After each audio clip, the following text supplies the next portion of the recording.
On a barren rock outside the city of Gibeah, a woman has not slept in days. Above her, vultures circle. They have been circling for weeks. At night, she hears the jackals come closer and closer. She drives them back with a torch and a scream. She is not guarding treasure. She is not guarding a king.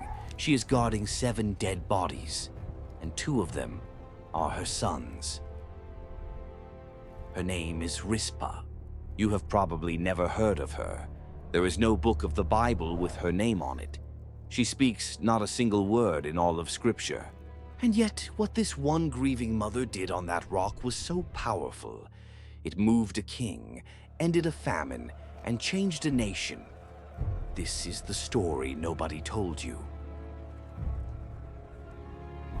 To understand Rizpah, you have to understand what she was and what she wasn't. Rizpah was a concubine of King Saul, the first king of Israel. A concubine, not a queen. Not a wife with a crown and a household. A woman who belonged to the palace, without ever truly belonging to anything. She bore Saul 2 sons, Armoni and Mephibosheth. In another life, the sons of a king would have meant security, status, a future. But then Saul fell on Mount Gilboa, and in the ancient world there was no one more vulnerable than the woman of a dead king. After Saul's death, Rizpah's name appears once as a weapon.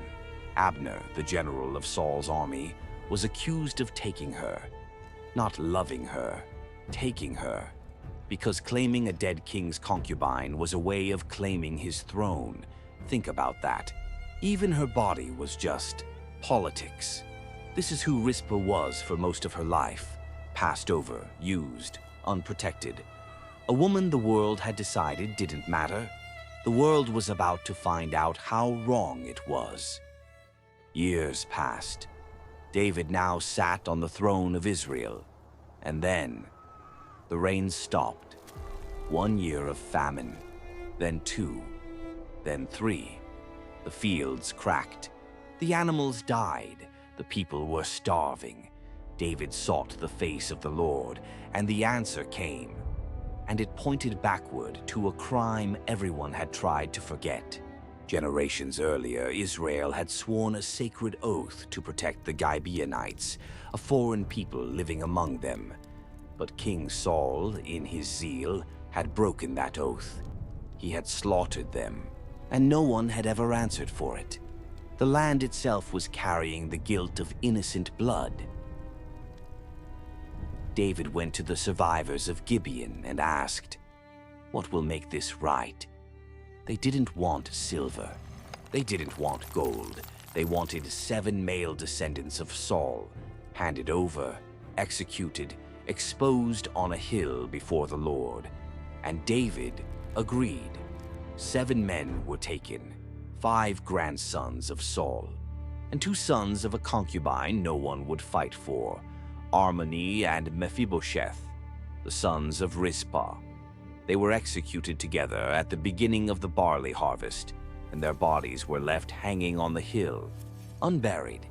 In Israel, that detail matters more than you can imagine. To leave a body unburied wasn't just cruelty.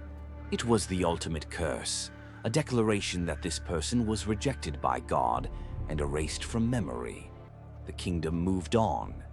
The account was settled. Everyone went home. Everyone, except one woman. The Bible gives us a single verse, and it is one of the most haunting verses in all of Scripture. Rizpah took sackcloth, the clothing of grief, and spread it on a rock, and she stayed. She stayed from the beginning of the harvest until the rains finally fell from heaven. Scholars say that could be 5, even 6 months. 6 months on a rock, under the open sky. Through the burning heat of the day, she did not let the birds of the air touch the bodies. Through the cold of the night, she did not let the wild animals near. Imagine her, an older woman alone, waving off vultures with her shawl, sleeping in fragments, one eye open, listening for paws on the gravel, watching the bodies of her own children decay, and refusing refusing to let them be desecrated. She had no army, no throne, no legal right to take them down. All she had was her presence, so she gave it, day after day, night after night. Her silence was louder than any protest in history. She wasn't just protecting her sons. She was making a statement before the entire kingdom. These were human beings. They were loved, and love does not walk away. And then something remarkable happened. Look, on the rock. Who do you think Word he is? of the woman on the rock began to travel through the villages, through the markets, all the way to the palace of the king. When David was told what Rizpah, daughter of Aiah, had done, something broke open in him. The king who had handed those men over, the king who had let them hang, was confronted by the courage of a woman with nothing. And David acted. He went and gathered the bones of Saul and his son Jonathan, which had been left in disgrace for years. He gathered the bones of the 7 from the hill, and he gave them all an honorable burial together in the tomb of their family. The dead were finally home, and the very next words of Scripture are these. After that, God answered prayer on behalf of the land. The rain came.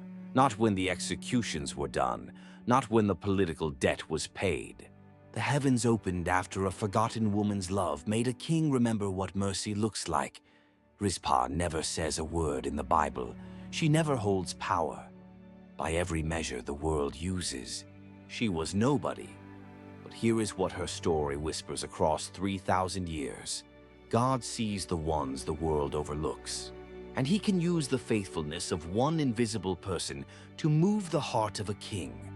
Maybe right now, you are standing on your own rock, holding a vigil nobody notices, loving someone, defending something, refusing to quit, while the world walks past you. Rizpah's story is God's answer to you. Your faithfulness is not invisible. It is being watched by heaven. And in God's time, it moves what thrones cannot. Her name appears in just 4 verses, but she outlasted the famine, the politics, and the silence. If this story touched you, there are more like it. The people the Bible mentions in a whisper, whose lives still thunder today. Subscribe, and we'll tell them together.